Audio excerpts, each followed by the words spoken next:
Be honest for a second, how many times have you said, I'll start tomorrow, and then tomorrow never came? You open your phone to check one notification.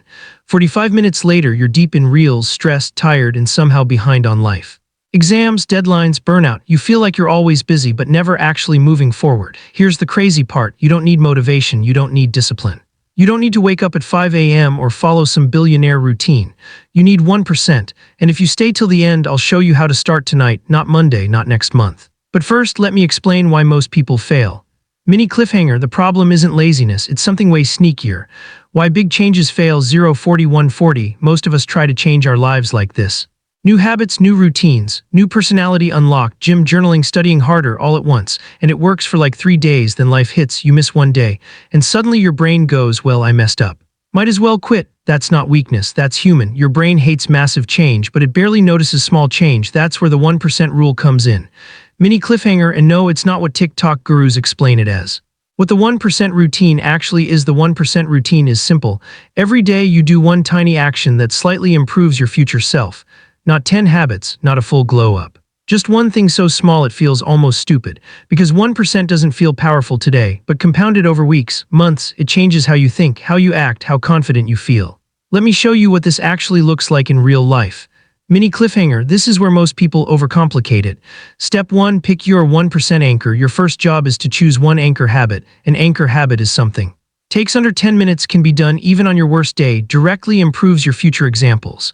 Reading 2 pages before bed, studying for 5 minutes, writing 1 sentence in a journal, cleaning 1 small area, walking for 7 minutes, putting your phone away while eating. That's it.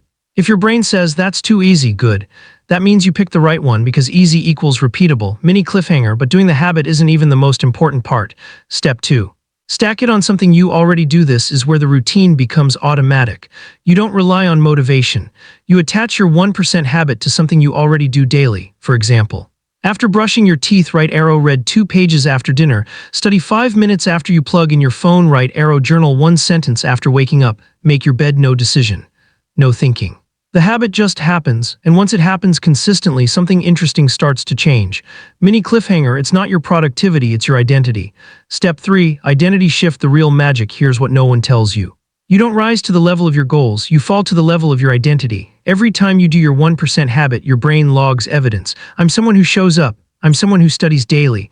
I'm someone who takes care of myself, even if it's just 5 minutes. That identity shift is dangerous in a good way. Because once you see yourself as that person, bigger habits stop feeling scary. Mini cliffhanger, and this is how the habit naturally grows without forcing it. Step 4, here's the rule. You're allowed to do more, but you're never required to. Read 2 pages, cool, read 10 if you want. Study 5 minutes, awesome, keep going if the flow hits. But on hard days, you still win by doing the minimum. This removes guilt. It removes all or nothing thinking, and consistency beats intensity every time. Mini cliffhanger, but what about distractions, phones, burnout? Step 5, protect the 1%, especially from your phone. Let's be real. The biggest enemy of your future isn't failure, it's distraction.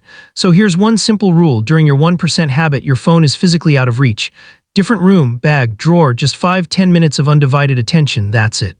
You don't need to quit social media, you don't need to detox, you just need one protected moment per day, and that moment adds up faster than you think. Mini cliffhanger, so what happens after 30 days of this?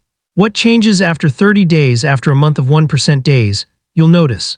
You trust yourself more, you procrastinate less, you feel calmer under pressure, you stop waiting for motivation, you actually finish things, not because life got easier, but because you got consistent. And consistency builds confidence.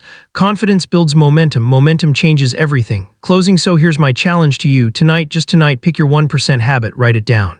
Attach it to something you already do, and do it badly but consistently. No perfection, no pressure, just 1%. Try this tonight and tomorrow, and let's build this together, because your future doesn't need a miracle.